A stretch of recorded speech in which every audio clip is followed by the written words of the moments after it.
rapaziadinha, tudo certo? Boa noite. Vamos hoje então a mais uma aula expositiva, marota e insana, dando continuidade à nossa matéria. Já falamos de termometria, falamos da parte de dilatação. Hoje vamos falar um pouco de calorimetria. Olha a palavra, calormetria, medida de calor. Se liga nessa tela incandescente. Super defeito especial e vamos nessa. Vamos lá, calor é energia. Existindo dois corpos com temperaturas diferentes, o calor fluirá espontaneamente do corpo de maior para o de maior, espontaneamente do corpo de maior para o de menor temperatura. Sempre sai do corpo mais quente para o corpo mais frio, a gente fala assim, né? Mas sempre do corpo de maior temperatura para o de menor. Ou seja, o calor é energia térmica em trânsito. Já discutimos isso daqui, né, pessoal? Atingindo o equilíbrio térmico entre os corpos. O fluxo de calor termina. Já falando disso daí, fica a dica ali para aquele cachorro desmanchando. Ali, uma caloria igual a 4,2 joules. Também já vimos isso daqui, a definiçãozinha de calor. Se eu multiplicar por 1.000 dos dois lados, eu vou ter 1 quilocaloria igual a 1.000 calorias. Agora, mudança de fase. O que seria a mudança de fase? Você mudar o estado físico, né? Aí ele fala ali, ó, importantíssimo. Nas mudanças de fase de uma substância pura, a temperatura do material permanece constante. Se a substância estiver fundindo, ou então em ebulição, por exemplo, o calor recebido é empregado exclusivamente para o rompimento das ligações moleculares.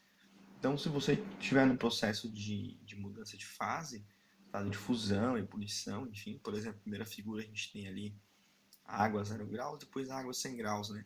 Nesses dois processos ali de descongelamento ou de ebulição da água, a temperatura vai se manter constante. Mas isso daí vale apenas para substâncias puras. Então fica fica a dica. Agora, quando um corpo recebe ou perde calor, vamos lá. Sua temperatura pode variar ou não. Se a sua temperatura mudar, dizemos que o corpo recebeu calor sensível, não há mudança de fase. Então, a gente chama de calor sensível, quer dizer, sensível ao quê? A variação de temperatura. Ele vai receber essa energia e vai acabar mudando a temperatura.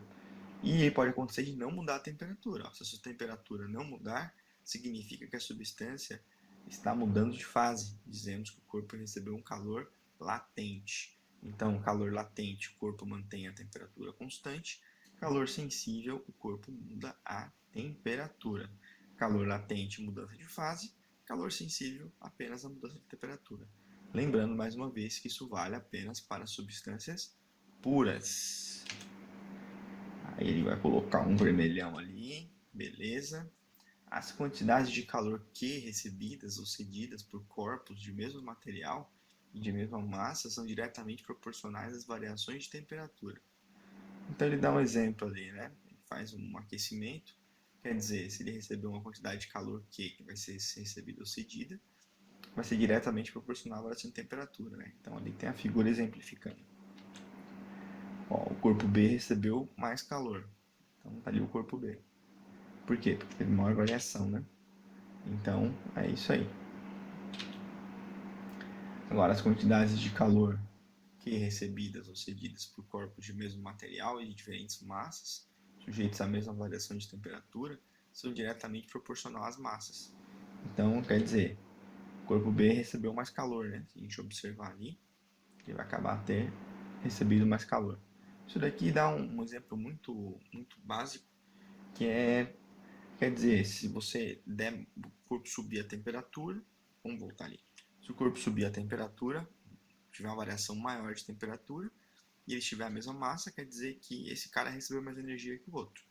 E se o cara tiver maior massa e o outro menor massa e ambos subirem a mesma temperatura, supondo que dos dois casos seja do mesmo material, o corpo que tem mais massa vai ter que receber mais energia. É um negócio até meio que intuitivo, né?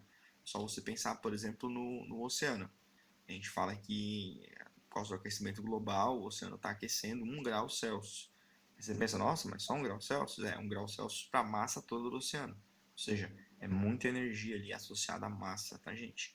Então a energia pode estar associada à massa, à variação de temperatura, e ainda a própria qualidade do material, né? Tem materiais que absorvem mais, tem para subir a temperatura, outros menos. Vamos ver à frente.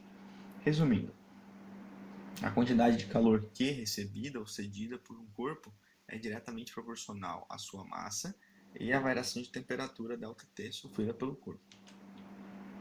Aí, quer dizer, essa fórmula aí é conhecida como que macete. Olha só que belezinha, hein? Onde o M vai ser a massa, o C o calor específico, o ΔT a variação de temperatura. Falamos por enquanto de massa e variação de temperatura. Agora vamos ao calor específico. O calor específico, o Czinho, é um número associado às características de cada material. Maior ou menor facilidade de troca de calor. Tem uns que trocam mais fácil, outros trocam mais difícil. O que troca mais fácil fica com menos calor, né? Ele já sai trocando. E o que troca mais difícil, ele consegue acumular mais calor. Ou seja, o ferro, por exemplo, é um ótimo condutor. Então, o calor específico dele vai ser baixinho. A água líquida já, se ela for purinha, ela até é condutor, mas aí tem características intrínsecas do material, né? Mas quer dizer, ela consegue reter mais calor, certo? Isso explica também ali, ó, a questão do mar, por exemplo. Você chega lá no mar, aí durante, sei lá, verãozão, chega lá, água do mar geladaça e a faixa de areia quentaça. Por quê? Porque a areia ela tem uma baixa capacidade térmica, né? Quer dizer, ela vai absorver muito menos calor, muito menos energia, né, em forma de calor, e a temperatura dela já sobe bem rápido. Numericamente, o calor específico é a quantidade de calor necessário para variar 1 grau Celsius a massa de 1 grama de substância. Essa daí seria a definição.